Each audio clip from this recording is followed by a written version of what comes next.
So I'd like to introduce Frank Dick. Frank probably needs no introduction. He's president of the, I've got to get this right or I'll be in trouble, the European Athletics Coaches Association. And Frank has a long history in developing excellence in some of our absolutely world-class athletes, and he's also done a lot of work in leadership development in businesses. And for those of you where it didn't quite come out this morning, we've been integrating thinking from lots and lots of rich examples to bring to this framework. So, Frank.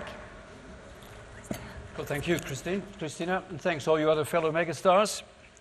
Not only for the warmth of your welcome, but for not taking a cheap shot at the misfortune I have with my name. It's not much fun going around the world hearing people referred to as Frankhead. And I wasn't too sure about my next door neighbour's children's sense of humour when I came back from Buckingham Palace, having received my honour from the Queen. And they said, "Can we now call you OBE Dick?"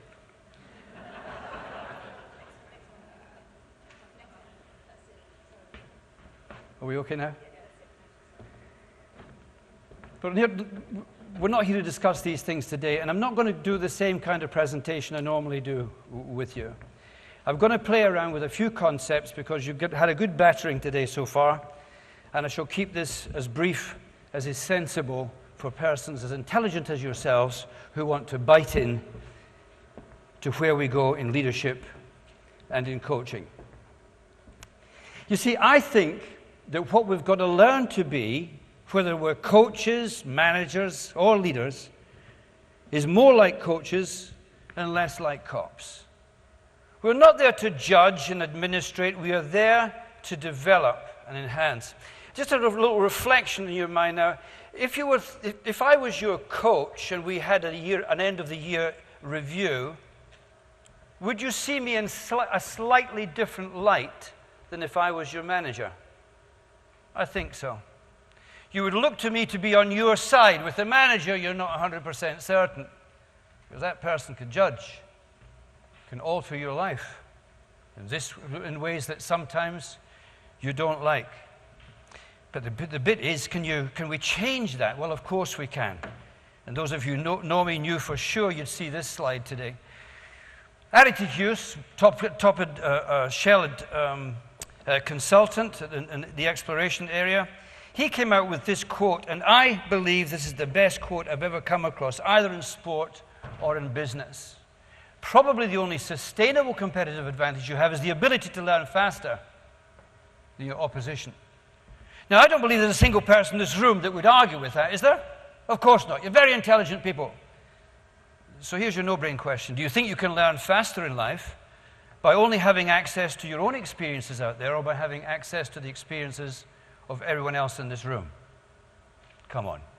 You turbocharge the whole thing. The fact is that in life, we are one moment coachable, taking on knowledge, and the next moment we are paying it away, coaching other people. One moment driving for the top of your mountains in life, trusting a colleague to be the wind beneath your wings when you need that. The next moment, being sensitive to when a colleague needs you to be the wind beneath his or hers. We're in it together, this learning fast business. The learning business, of course, has a hierarchy to it. The lowest form of learning is learning to repeat. And most of that, we came through school doing that, repeating what the teacher said, repeating what we saw in a book. Unfortunately, for a lot of education, it stayed there. But the truth is, you must move to the next level if we are going to learn to the point where we are fulfilled. You learn to learn. You learn to do.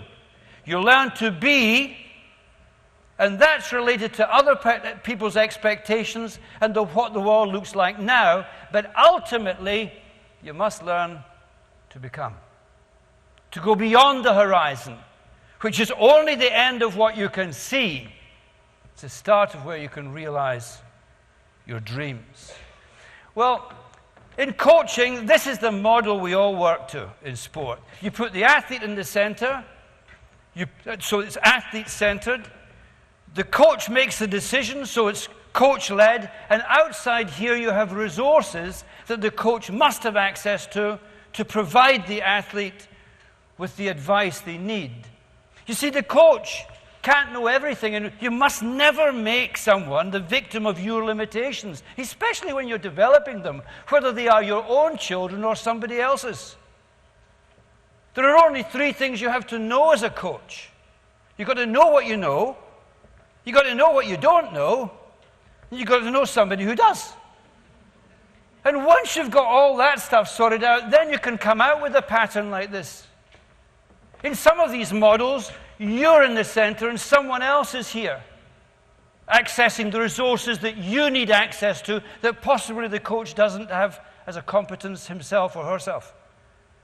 In another model, you actually might be one of these resources out here, enriching somebody else's model. But that's the way I think the coaching process is. Athlete-centered, coach-led, performance services supported. And this is the process then.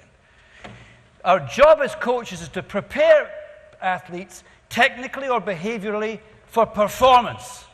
That is all you can do. Results in life are things over which you do not have total control. But you do have total control over performance. Development in life is an enriching thing that you may accomplish through pursuit of the performance. So what a coach does, in my way of thinking, is a coach prepares people for sport, but prepares them through it for a better life. We pursue both things.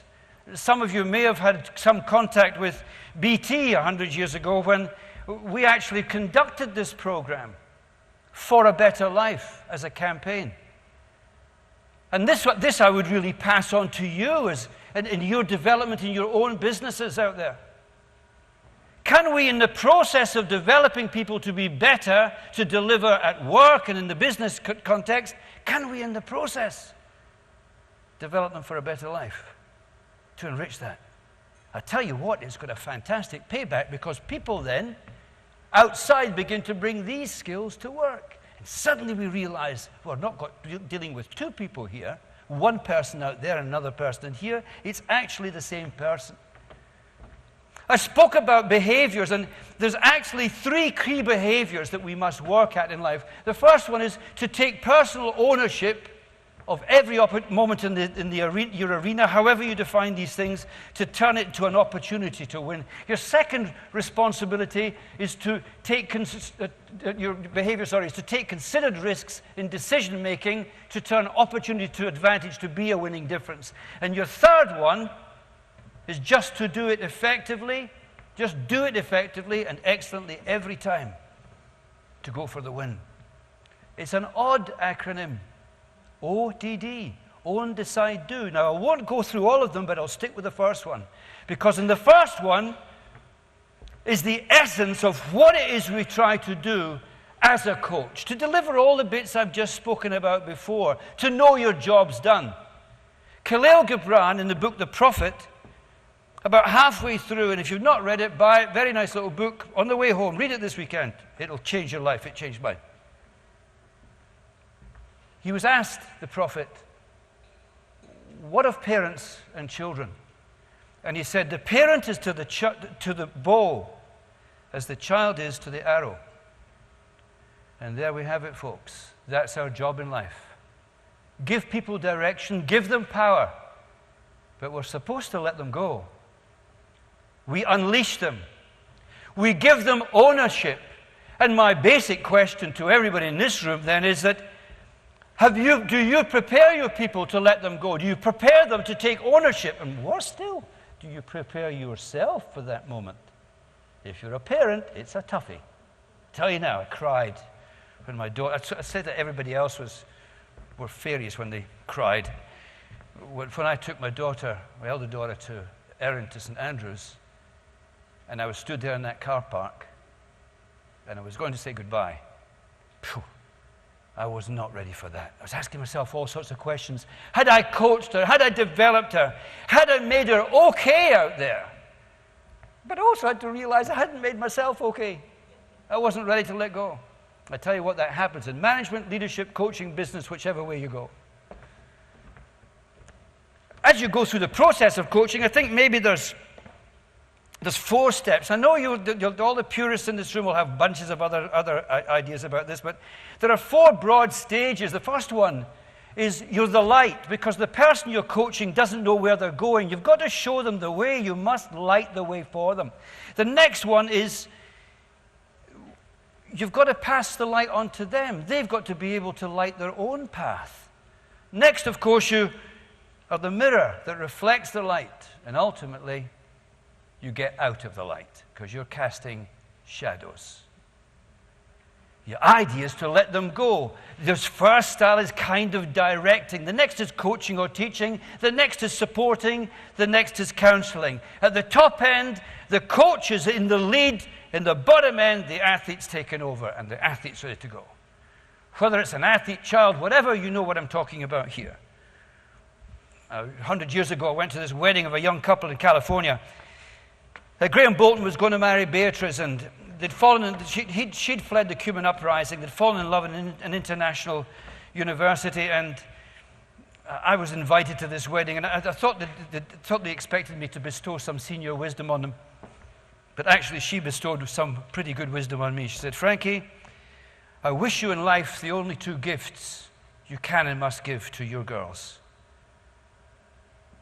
And I should explain, I've got 2 girls, and they're going to be expensive. You know, their mum's expensive, and she's an Olympic coach when it comes to this. I said, "What are we talking about here? A Ferrari? A flat in Monte Carlo?" She says, "Don't be stupid. The gifts that you must give your children are the roots to grow and the wings to fly." You see, in order for them to grow, you must let them do the growing, because you can't do the growing for them. Hence the roots. And then you've got to simply, at the very best, be the wind beneath their wings, because you can't do the flying for them either. So let me shift then from coaching to leadership. Everyone has leadership qualities, and not everyone chooses to develop and use them. That's not right, Frank. Well, have a look at it. Just think about it. Think about when you see young kids. Sometimes they're in the lead, sometimes they're following. They've all got leadership skills, and I believe that leadership, like coaching, moves from a position of being taught to one where you learn. That comes back to my original bits to you. The art of life is learned. The science of life is taught. And this is how I see it. The way I see us as players in a great game team, you know. There's the number on your shirt.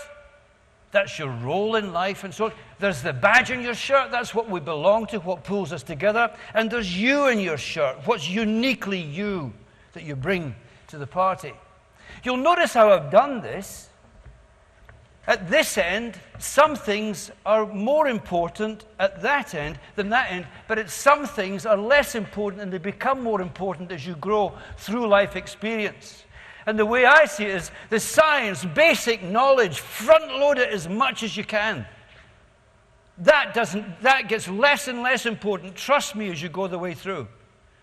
What begins to get more important is your art of using this, synthesizing it, turning it into effective decisions and action. But the thing that never changes are these ethical, these principle issues upon which we base all that we do. In sport, this is about focusing on performance. That becomes actually less important as you go through and you're learning. Here, the badge, there's no change here. These things must be constant all the way through. You must never let go of the ethical and principle ideas.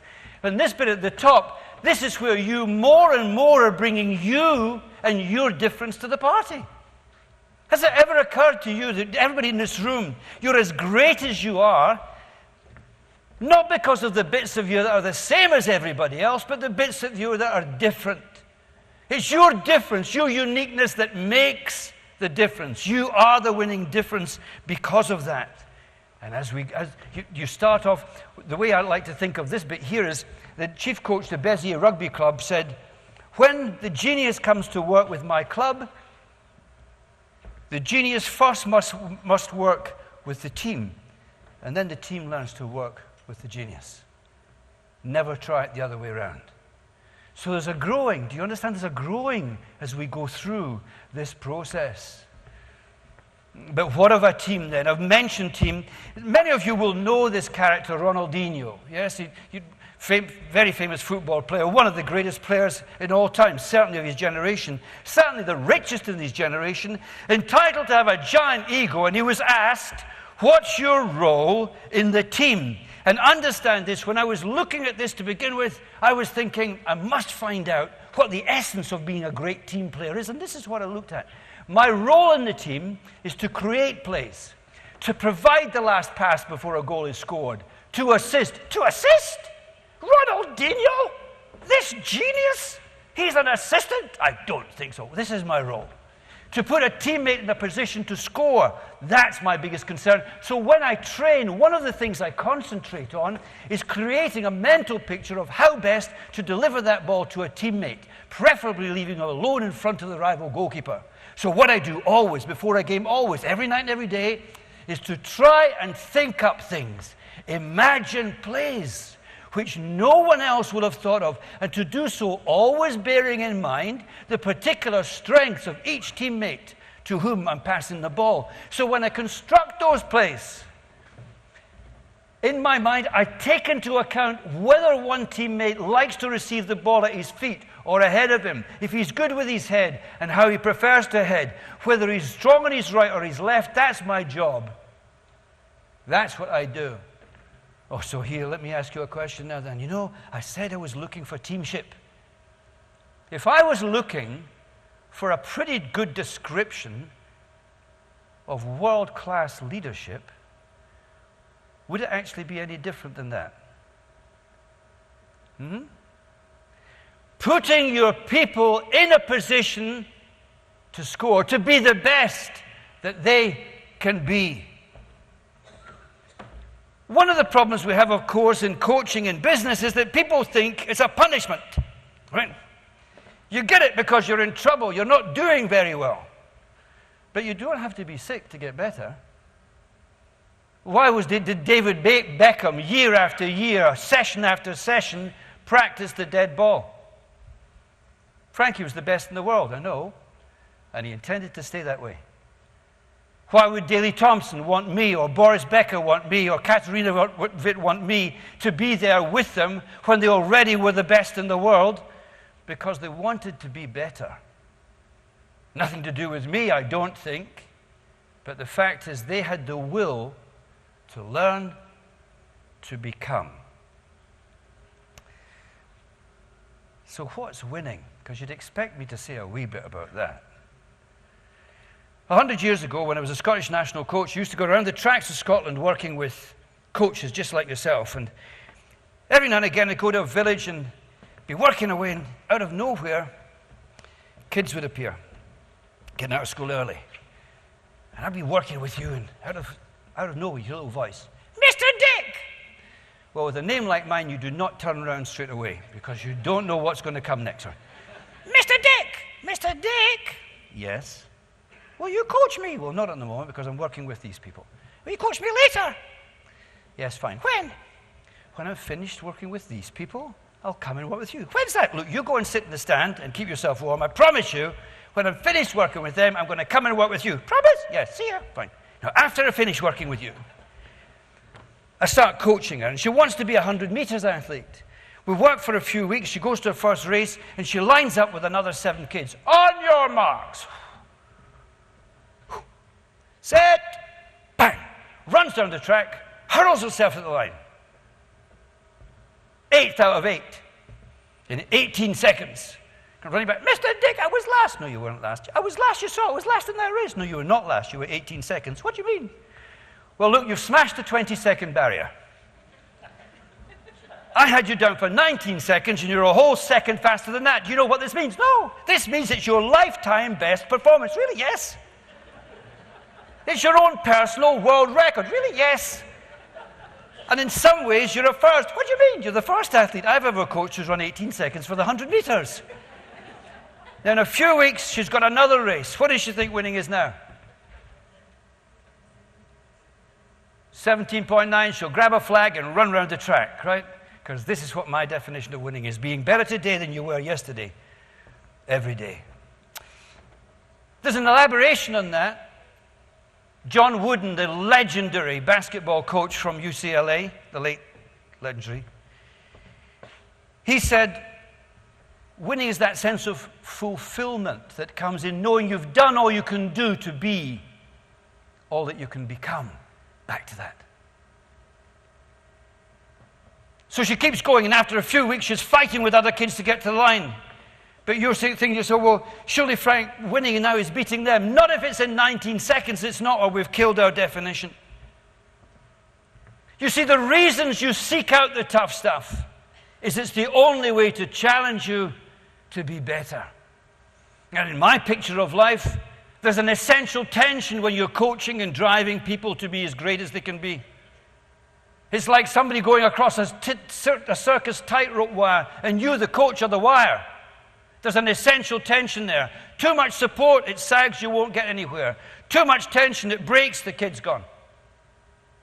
I can't tell you what that tension is for the people that you coach, but understand this, that tension has to be there, or they go nowhere.